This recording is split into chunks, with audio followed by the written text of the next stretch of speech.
안녕하십니까 성도 여러분. 오늘은 이제 마지막 날입니다.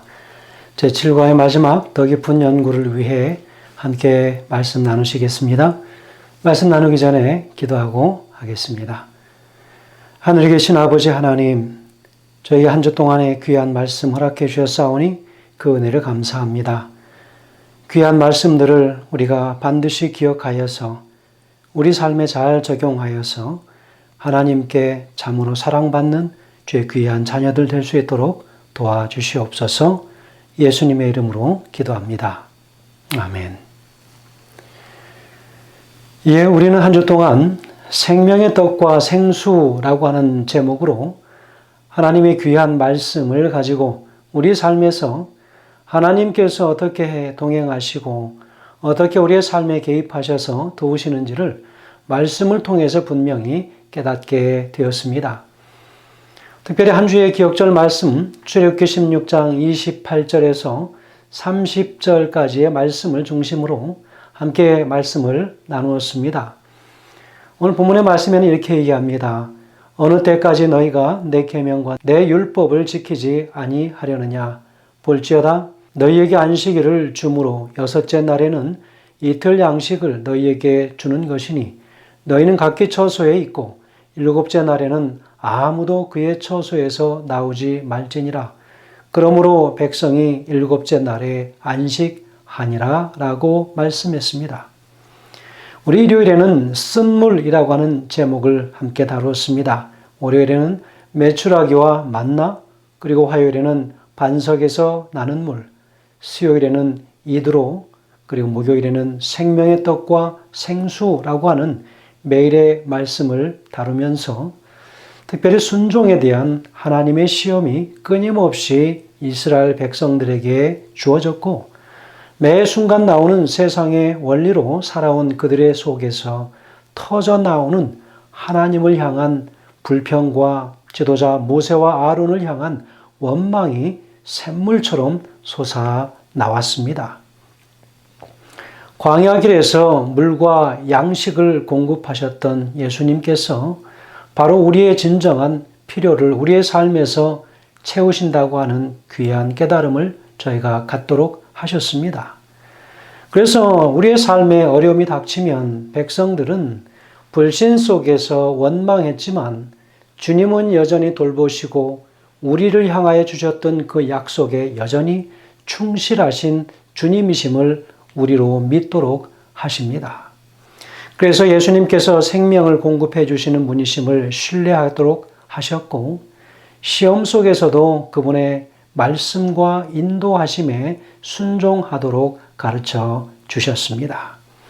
우리는 특별히 이 한 주 동안의 공과를 통해서 우리의 모든 삶에서 하나님의 지도와 인도하심을 철저히 순종하며 따라가야 한다고 하는 사실과 400년 동안 애굽의 삶에 익숙해진 이스라엘 백성들이 하나님의 인도하심과 섭리를 하나님의 선지자 모세를 통해서 주시는 것을 배우고 삶에 적용하는 것에 아주 느린 모습을 보게 되었습니다. 성도 여러분, 이스라엘 백성들이 애굽에서의 400년의 삶은 짧은 세월이 아니었습니다. 그들의 인생이 4대째 애굽에서 머물렀고 그 위로 3대의 조상들이 거기서 다 죽었습니다. 수많은 사람들이 다 거기서 태어났고 지금 이 애굽에서 나오는 백성들은 다 애굽에서 태어난 사람들이었습니다. 어찌 그들의 삶이 쉽게 한순간에 변할 수 있겠습니까? 그 일에 관한 도전이지요. 여러분 평생을 우리가 이 땅에서 살면서 하늘의 방법과 하늘의 뜻에 맞는 삶을 살 때에 우리는 하늘에 가서도 잘 적응하게 될 것입니다. 그러나 오늘 우리의 삶이 이 땅에 너무 젖어들어서 사실은 말씀을 끊임없이 우리가 보고 배우고 듣고 하지만 쉽게 우리의 마음이 변해지지가 않습니다. 오늘 우리는 이 이스라엘 백성들의 그 심정이 사실 우리의 모든 삶을 그대로 대변하는 것이지요. 이스라엘 백성들을 향하여 가지셨던 하나님의 마음과 모세와 아론의 그 가르침은 오늘 우리를 향하여 주시는 가르침이시고 또 하나님께서 가지셨던 그 마음이 우리를 향하여 오늘 주시는 그 마음이라고 여겨집니다. 얼마나 우리가 쉽게 하나님을 불평하고 원망하고 하나님의 지도자를 원망하는 그 일이 얼마나 많습니까? 오늘 말씀을 통하여 수많은 깨달음을 얻게 됩니다.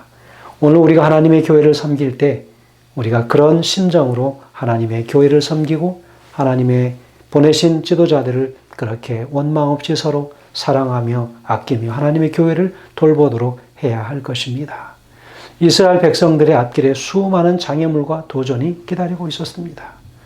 그들의 영적 성장의 많은 부분은 그런 도전에 어떻게 대처하고 특히 큰 도전이 닥쳤을 때 모세의 지도에 어떻게 반응하느냐에 달려 있습니다.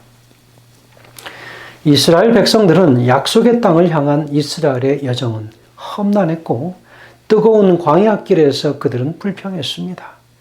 어려움이 닥칠 때면 그들은 여지없이 하나님의 인도하심을 잊어버리고 불평했지만 하나님은 그런 그들을 돌보시며 약속을 끝까지 지키셨습니다.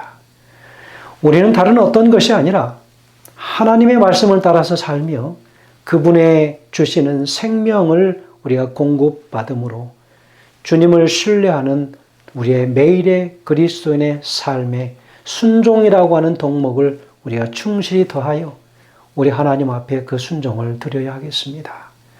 이스라엘을 광야에서 인도하시고 우리의 주림과 목마름을 진정으로 채우실 수 있는 분은 바로 예수 그리스도 그분밖에는 없으시다고 하는 것 바로 오늘 우리가 깨닫는 것입니다. 세상에 주는 그 어떠한 타협과 또 인맥으로 인하여 사람을 통하여 또 나의 지식과 방법을 통하여 무엇을 해결하려고 할 때에 가장 먼저 우리가 머리를 숙이고 지혜를 구해야 할 분은 우리 하나님이시라고 하는 사실을 여러분 잊지 않게 되시길 간절히 소망합니다. 시대소망 385페이지에 이렇게 기록합니다. 만나를 주신 분께서는 그들 가운데 서 계셨다. 히브리인들을 광야 가운데로 인도하시고 하늘에서 내리신 떡으로 날마다 그들을 먹이신 분은 바로 그리스도 자신이었다. 그 양식은 하늘에서 오신 참떡의 한 표상이었다. 참된 만나는 하나님의 무한하신 충만함에서 흘러나오는 생명력을 주는 성령이었다. 우리 주님 오실 때까지 우리의 삶의 앞에 장애물이 없을 때는 없을 것입니다. 이 한 주의 교훈의 말씀들이 앞으로 우리의 삶의 모든 기간 동안에 귀한 교훈과 지침이 되게 하셔서 겸손히 순종하는 자세로 살아가는 삶이 우리의 삶이 되시기를 진심으로 축원드립니다.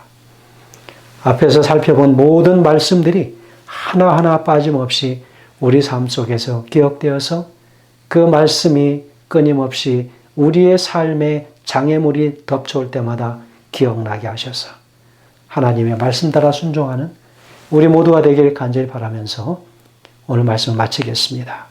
기도하겠습니다. 하늘에 계신 아버지 하나님, 하나님의 신실하심을 우리가 순종하고 아무리 힘들고 어려운 역경이 있을지라도 늘 우리 곁에 서서 우리를 먹이시고 또 만나로 내려주셔서 우리를 살게 하신 그 하나님이심을 한순간도 잊지 않게 도와주시옵소서. 주님, 큰 역경이 닥쳐서 나 자신만을 바라보고 나의 슬픔과 애절함을 토로하고 말할지라도 그 순간에도 하나님을 잊지 않게 하셔서 하나님이 우리를 어떻게 기르시고 인도하셨는지를 매 순간 기억하여 하나님께서만이 우리의 모든 문제의 해결자이심을 기억하며 살 수 있도록 인도하시기를 예수님의 귀하신 이름으로 간절히 기도합니다. 아멘.